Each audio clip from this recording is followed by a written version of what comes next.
Welcome to the Get Published podcast, sponsored by Brodie Consulting Group. To get more information about our coaching, publishing, executive ghostwriting, and podcast production services, go to getpublishedpodcast.com. Hello, I am Paul Brodie, and thank you for joining us for another episode of the Get Published podcast, where we help authors get published with a proven system that works. Today, we're being joined by Dr. Angelica Wagner, author of Are You Ready for a Miracle with Essential Oils? Angelica, welcome to the show. Thank you, Paul. It's just such a great pleasure to be here and talk about one of my favorite things, which is book writing and book publishing. Excellent. Well, we're looking forward to this. Are you ready to get started? Anytime you are, sir. All right. Question number 1. What is the one piece of advice that you would give to a first-time author who is currently writing their book?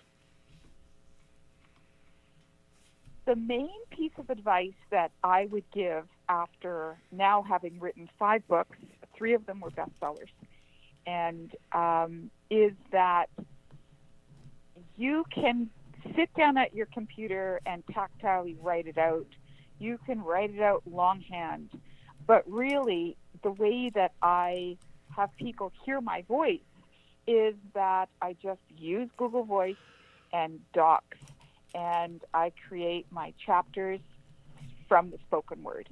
And I organize my chapters first, and then fill in the chunks.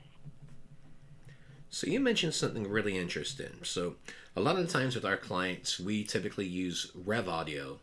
But tell us a little more about Google Voice, because I've heard they're much better these days. In the past, there's been some issues with accuracy, but from my understanding, it's much improved these days.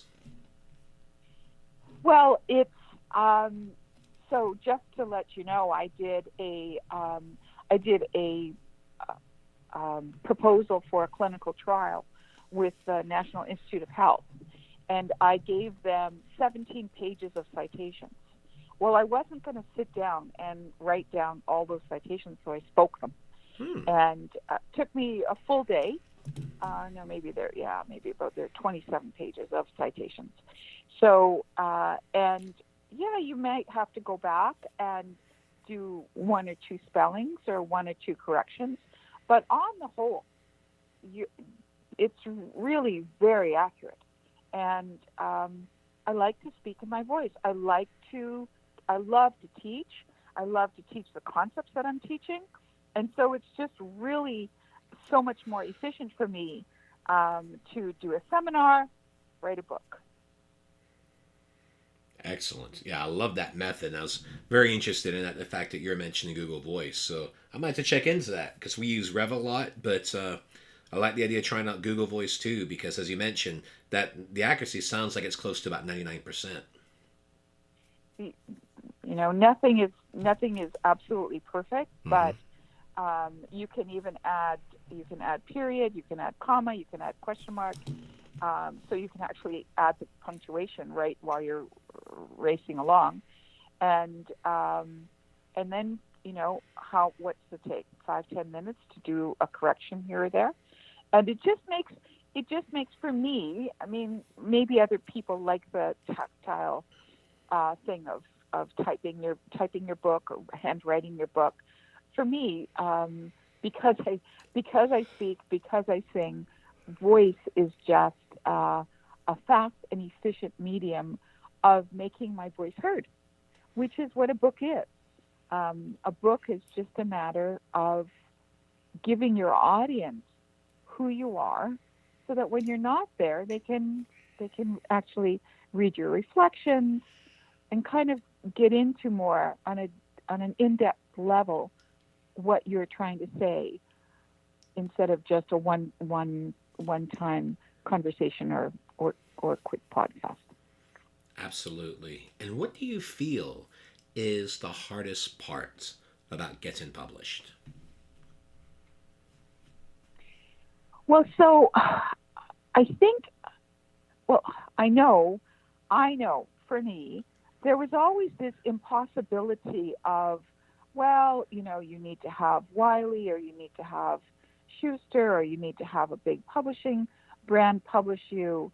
And that really, like, I published my first book myself, um, maybe more than 20 years ago, 1995. I wrote and published Are You Ready for a Miracle with Angels, and got that to bestseller status.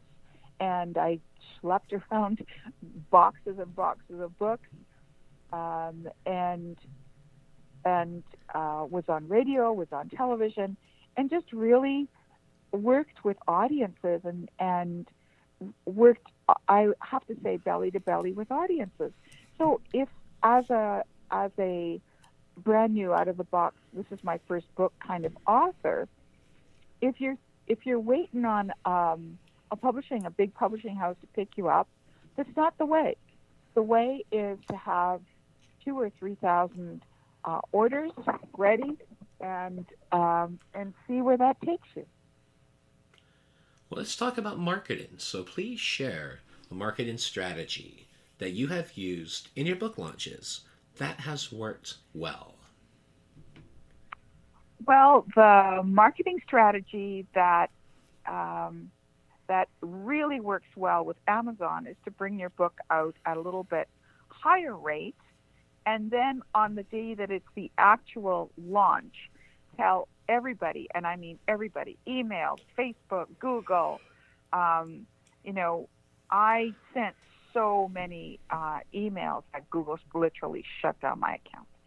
And I remember on my book, Secrets of the Millionaire Mind, literally almost being up for 20 hours and calling everybody to see how many books can you buy? Can you buy 10? Can you buy 20? Can you buy 5? How many books can you buy? And then when that launch happened, that day that launch happened, or the 2 days the launch happened, we got it up to bestseller status by just putting all of those orders through Amazon. And that works really, really well. You want to focus, if you are a self-published author, you want to focus on one small niche. So if it's business, finance, business, whatever it is, one small niche.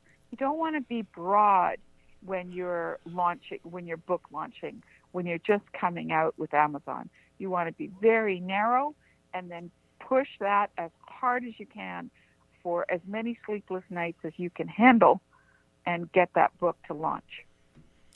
Well, speaking of books, I'd like to know, what is your favorite book and what was the number one thing that you learned from it?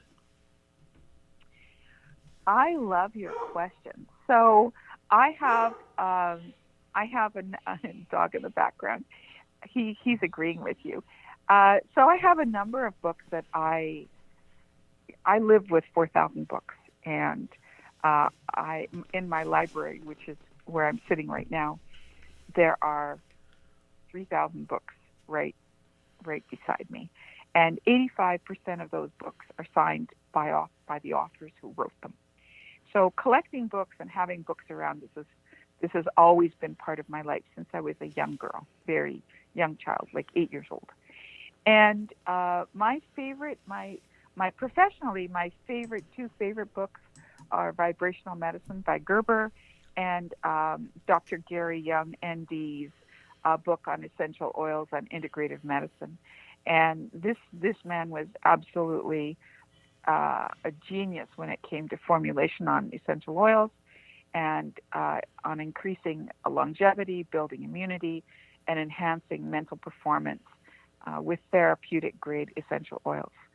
The other book that is absolutely a favorite of mine, that is by my bedside every day, is the Bible. And my favorite verse there is Matthew 7:7. Ask, you shall receive; seek, you shall find; and knock, the door will be open. Because I think we need to, as we age, I think we probably believe that we no longer have to ask. And this is the time when we need the greatest volumes of faith as we age, because things have changed, and we need volumes of faith to continue our evolution in contribution on this planet. And that's what I feel that books do.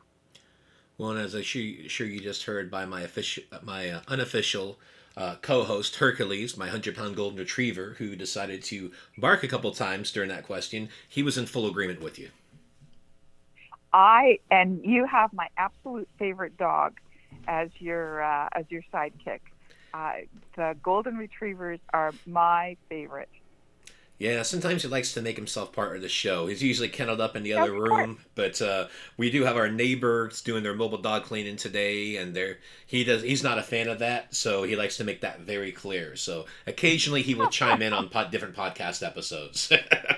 It's all good. It's all good. Well, for a final question, what is your favorite quote and why? Well, and again, I have many. So my favorite quote, Matthew 7:7, ask you shall receive, seek and you will find, knock the door will be opened. And because this has, spoken to my soul many, many times in my life, and so this is one that I really truly carry in my heart. And why is that your favorite quote? Because, as I said earlier, I think we forget to ask. We forget that all things are possible. That we're only limited by consciousness and accessing the consciousness not only of the personal points of view, but also of the global collective. And as we expand our thoughts, expand our being, and expand our contribution to the planet into the global collective, we absolutely need to follow those 3 steps. Ask, seek, knock. Because we don't need to have all the answers ourselves. As long as we stay in question, as long as we ask the universe, what is it that you require of me? Angelica, and follow with that. I agree with you completely, and I want to thank you for being a guest on the show today. What is the best way for people to find you online? Oh, you've hit my weakest point with all of my scientific discoveries and the work that I'm currently doing. My online presence is negligible, to say the least. But they certainly can reach me at dr.angelica at gracecenterhealing.com. I have a Facebook page that is Grace Center, CENTER, the American way.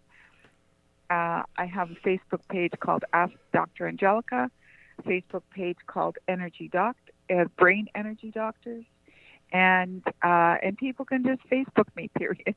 It's easy. Excellent. Well, Dr. Angelica, I want to thank you once again for being on the show, and I wish you all the best in your author journey ahead. Thank you. I am so grateful for this opportunity. I'm so grateful for all the broadcasters who bring our work, whether spoken or written, out to the collective consciousness, so that people just might be aware that there's so much more going on than you realize. So thank you so much. I'm grateful. Thanks again for joining us today.